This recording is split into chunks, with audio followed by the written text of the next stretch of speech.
আসসালামাইকুম মান্নান সেলিম ভাই। ওয়ালাইকুম সালাম। কি অবস্থা ভাই? ভাই আপনার বহুদিন পরে দেখলাম।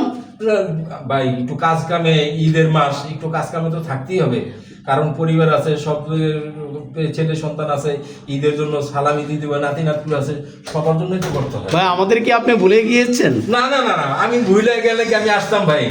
যাই হোক, আপনাকে অসংখ্য ধন্যবাদ। আসেন আমাদের ভিতরে, আসেন, বাসায় আসেন। আচ্ছা ঠিক আছে ভাই, তাহলে আপনারা ভালোই আছেন নাকি? আপনার? হ্যাঁ, আমরা আলহামদুলিল্লাহ ভালো আছি। কি মনে করে আসলেন ভাই আমাদের এখানে? আসলাম ভাই, আমি আপনার কটা টাকা পাবেন। হ্যাঁ। আমি মানুষের টাকা দেনাটা সুদ না করলে আমার কাছে খুব ভালো লাগে না, যার লেগে আসছিলাম আমি মূলত ওই কারণেই ভাই। ভাই আমিও টাকাটা চামু চামু করে চাইতে পারতাছি না। এই যে আপনার টাকাটা আছে দেখেন। আপনাকে অসংখ্য ধন্যবাদ ভাই, এই আমার বিপদের সময় আপনি টাকাটা দেওয়ার জন্য আপনাকে অসংখ্য ধন্যবাদ। না, আপনার টাকা আপনাকে ফিরিয়ে দিতে পারে, আমিও আপনাকে অসংখ্য ধন্যবাদ জানাচ্ছি। Thank you. ওকে, আসসালামু আলাইকুম।